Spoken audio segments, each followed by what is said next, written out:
एक समय की बात है। एक सुदूर गांव में विक्रम नाम का एक शिकारी रहता था।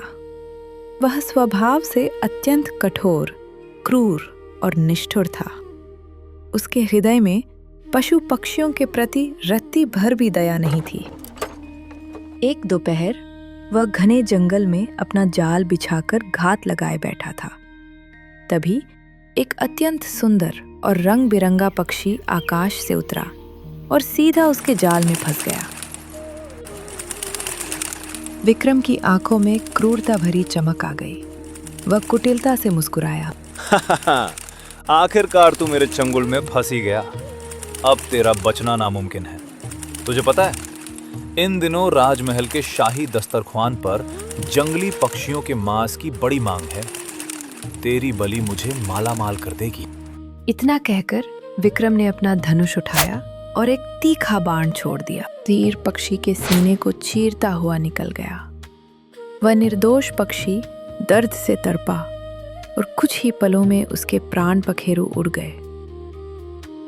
विक्रम ने निर्जीव पक्षी को उठाया और गर्व के साथ गांव की ओर चल पड़ा। गांव की सीमा पर उसे गांव के मुखिया जी मिल गए। मुखिया जी की नजर विक्रम के हाथ में लटके उस लहूलुहान पक्षी पर पड़ी तो उनका चेहरा दुख से भर गया। ठहरो विक्रम, ये क्या अनर्थ है? ये सब क्या देख रहा हूं मैं? अगर ये सुंदर पक्षी तुम्हारे जाल में फंस ही गया था तो इसे जीवित छोड़ सकते थे। इसे बेरहमी से मारने की क्या आवश्यकता थी? देखिए मुखिया जी, उपदेश देना सरल है। इस पक्षी को मैं कुबेर नाम के व्यापारी को बेचूंगा। वो इसे सीधे राजमहल पहुंचाएगा। हमारे राजा साहब को पक्षियों का मांस अत्यंत प्रिय है। जब इसकी नियति में मरना लिखा ही था तो मैंने इसे मारकर क्या पाप कर दिया? आखिर अंत तो होना ही था। फिर आज हो या कल, क्या फर्क पड़ता है? विक्रम, विक्रम, तुम सच में बहुत पाषाण हृदय हो। तुम्हारे भीतर दया नाम का एक कतरा भी शेष नहीं है। याद रखना, इतना अहंकार और जीव हत्या का पाप कभी फलता नहीं है। समय का चक्र घूमता है, समझ गए? मुखिया जी, मैं एक शिकारी हूँ, कोई जड़ी बूटी बेचने वाला वैद्य या मंदिर का पुजारी नहीं। मुझसे दया और करुणा की आशा मत रखिए। जंगल के इन जीवों का काल मैं ही हूँ। मेरा पेशा ही इनका अंत करना है। मुखिया जी का चेहरा कठोर हो गया और उन्होंने चेतावनी भरे लहजे में कहा, देख लेना विक्रम, प्रकृति अपना हिसाब बराबर करती है। एक दिन तुम्हें अपनी इस क्रूरता का भारी हिजाना भुगतना पड़ेगा। ईश्वर के घर देर है, अंधेर नहीं। विक्रम ने उनकी बातों को अनसुना कर दिया और आगे बढ़ गया। कुबेर एक बहुत बड़ा और लालची व्यापारी था। विक्रम हर शिकार उसे ही बेचता था। आहा, लाजवाब। विक्रम, तुम तो मेरे मन की बात जान लेते हो। कल ही महाराज कह रहे थे कि बहुत दिनों से किसी दुर्लभ जंगली पक्षी का स्वाद नहीं चखा। तुम बिल्कुल सही मौके पर आए हो। महाराज खुश होकर मुझे सोने की मोहरें देंगे और मैं तुझे इसकी शानदार कीमत दूंगा। कुबेर ने कुछ सिक्के विक्रम की हथेली पर रखे। विक्रम प्रसन्न होकर अपने घर पहुंचा और वे सिक्के अपनी पत्नी माया के हाथ में थमा दिए। ये लो माया, आज की कमाई। पता है, आज फिर वो बूढ़ा मुखिया अपनी पुरानी नसीहतें झाड़ रहा था। पक्षी मत मारो, पाप लगेगा, ज्ञान की बातें।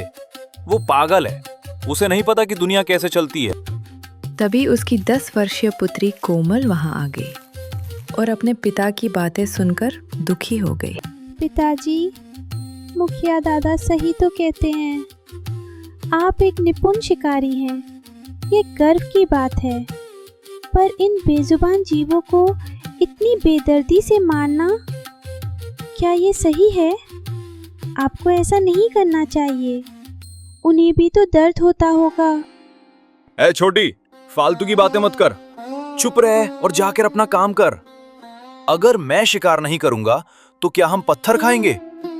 तेरे लिए पकवान और इस परिवार का पेट कैसे पलेगा? शिकार मेरा धर्म है और मेरा पेशा भी। अब इस विषय पर एक शब्द भी मत बोलना। विक्रम पैर पटकता हुआ घर से बाहर निकल गया।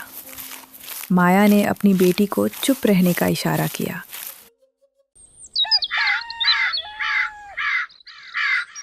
अगले दिन विक्रम फिर से जंगल गया। उसने अपना सबसे मजबूत जाल बिछाया और घंटों तक प्रतीक्षा की। सूर्य ढलने लगा, लेकिन उस दिन एक भी चिड़िया उसके जाल के पास नहीं फटक रही थी। विक्रम थका हारा खाली हाथ घर लौटा। क्या बात है, आज आपका चेहरा इतना उतरा हुआ क्यों है? सब ठीक तो है? क्या कहूँ माया, आज किस्मत ने साथ नहीं दिया। सुबह से शाम हो गई पर मेरे जाल में एक मक्खी तक नहीं फंसी। पहली बार ऐसा हुआ है कि मुझे खाली हाथ लौटना पड़ रहा है। कोई बात नहीं, मन छोटा मत कीजिए, कल शायद कोई बड़ा शिकार हाथ लग जाए। लेकिन अगले दिन भी वही हुआ और उसके अगले दिन भी। धीरे धीरे हफ्तों बीत गए। जंगल के जीव जंतु जैसे रातों रात गायब हो गए थे। विक्रम की बेचैनी बढ़ने लगी। एक दिन रास्ते में उसे व्यापारी कुबेर मिला। अरे विक्रम भाई, कहाँ गायब हो गए? कई दिन बीत गए, कोई माल नहीं लाए। क्या शिकार करना भूल गए या हाथ कांपने लगे हैं? व्यापारी जी, मैं खुद परेशान हूँ। पिछले कई दिनों से जाल बिछा रहा हूँ पर एक भी शिकार नहीं फंस रहा। ऐसा लग रहा है जैसे जंगल मुझसे रूठ गया है। लगता है तेरी किस्मत को किसी की नजर लग गई है या तेरा समय समाप्त हो गया है। अब मुझे कोई और शिकारी तलाशना पड़ेगा। खाली हाथ बैठने से मेरा धंधा नहीं चलेगा। कुबेर वहां से चला गया। विक्रम स्तब्ध खड़ा रह गया।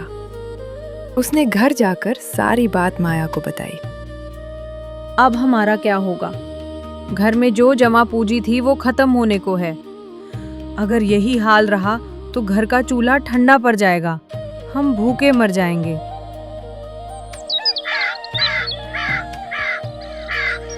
अगली सुबह जब सूरज की पहली किरण आंगन में पड़ी, विक्रम अपना धनुष और जाल लेकर निकलने लगा। सुनिए, आज कुछ भी करके खाली हाथ मत लौटिएगा। घर में अनाज का आखिरी दाना भी खत्म हो चुका है। अगर आज शिकार नहीं मिला तो कोमल को भूखा सोना पड़ेगा। विक्रम की आंखों में आंसू आ गए। उसकी कठोरता अब टूटने लगी थी। चिंता मत करो माया, मुझे ईश्वर पर भरोसा है। आज मैं तब तक वापस नहीं आऊंगा जब तक कुछ हाथ ना लग जाए। आज हमारी किस्मत जरूर पलटेगी। वो जंगल पहुंचा, पर दोपहर तक स्थिति जैसी की तैसी रही। भूख और प्यास से व्याकुल विक्रम एक विशाल वृक्ष के नीचे बैठ गया। हे ईश्वर, अब मैं क्या करूं? खाली हाथ गया तो पत्नी और बेटी का चेहरा कैसे देखूंगा? वे दोनों मेरी राह देख रही होंगी। क्या सच में मुखिया जी की बात सही थी? क्या ये मेरे पापों का फल है? तभी उसे याद आया कि जंगल के दूसरी ओर एक गुप्त झरना है। उसने सोचा कि शायद वहां कोई प्यासा जानवर मिल जाए। वो तेजी से झरने की ओर बढ़ा। वहां पहुंचते ही उसकी आंखें फटी की फटी रह गई। झरने के किनारे एक स्वर्ण बगुला, सोने का बगुला बैठा था, जो दिव्य प्रकाश से चमक रहा था। अरे बाप रे, सोने का बगुला!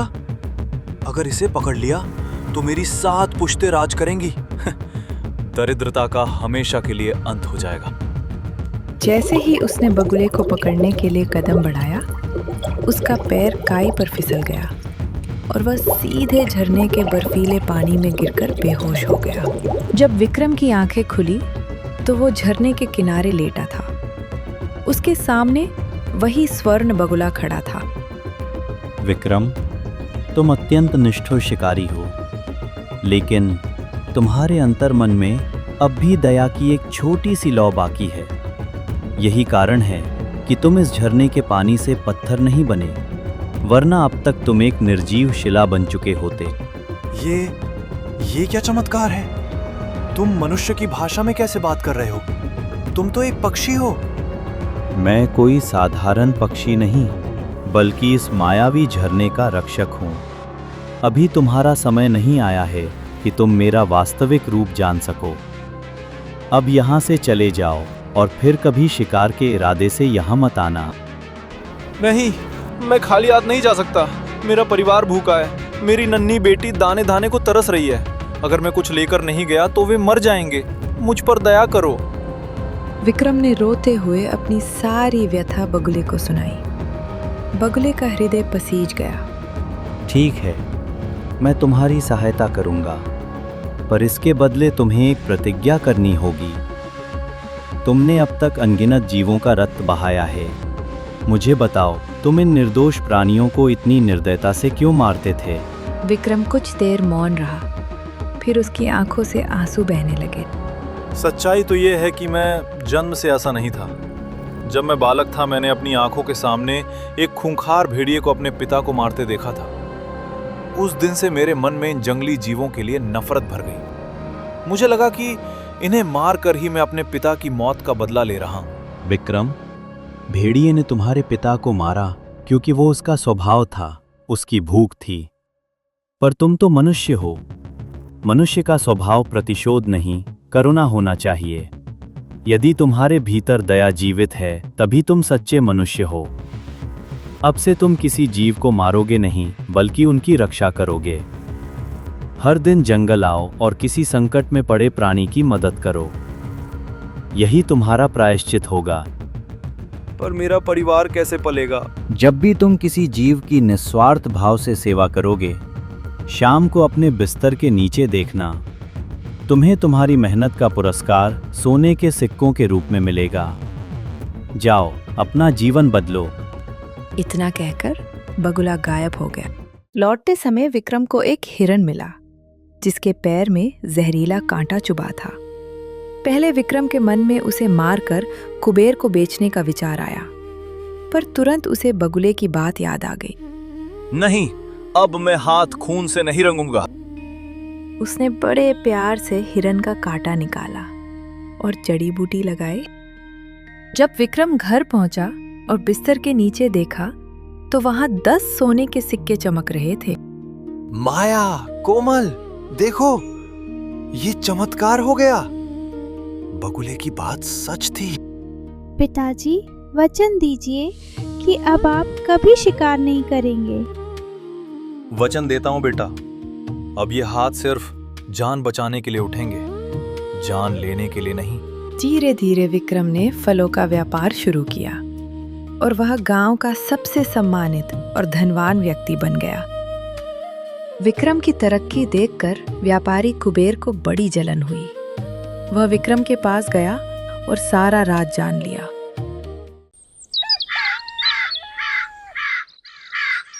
लालच में अंधा होकर कुबेर भी अगले दिन उस झरने पर पहुंच गया।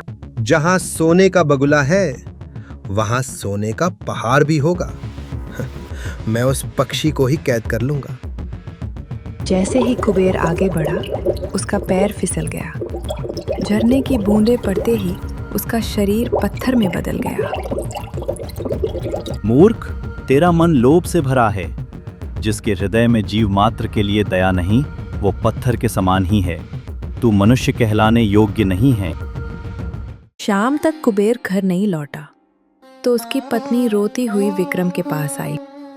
विक्रम उसे लेकर झरने पर पहुंचा। वहां कुबेर को पत्थर बना देख वह दंग रह गया। तभी स्वर्ण बगुला प्रकट हुआ। दिव्य बगुला, मैं जानता हूं कुबेर लालची है, पर इसके परिवार का क्या दोष? कृपया इसे क्षमा कर दें। असंभव। जो पत्थर बन गया, वो पुनः मनुष्य नहीं बन सकता। अगर आप इसे जीवित नहीं कर सकते, तो मुझे भी पत्थर बना दीजिए, क्योंकि इसकी इस हालत के लिए कहीं ना कहीं मैं भी दोषी हूं। मैंने ही इसे यहाँ का रास्ता बताया था।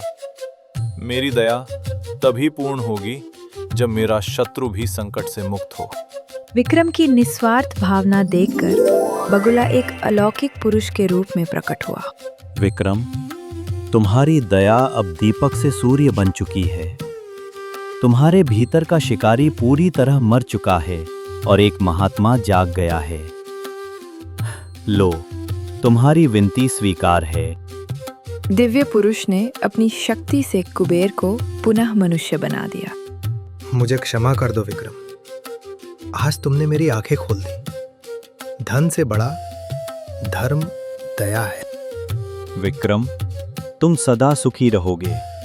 जब तक तुम जीवों की सेवा करोगे, मेरा आशीर्वाद तुम्हारे साथ रहेगा। इतना कहकर वो प्रकाश में विलीन हो गए। विक्रम, कुबेर और उसकी पत्नी प्रेम पूर्वक गांव लौट आए। उस दिन के बाद उस गांव में कभी किसी जीव की हत्या नहीं हुई और विक्रम हमेशा के लिए दयावान रक्षक के रूप में अमर हो गया। Welcome to Sabtoon, where imagination comes to life. Dive into vibrant stories and creativity. Your destination for amazing animated adventures, captivating characters, and visual storytelling. Join cartoon lovers. Like and subscribe to Sabtoon for more content.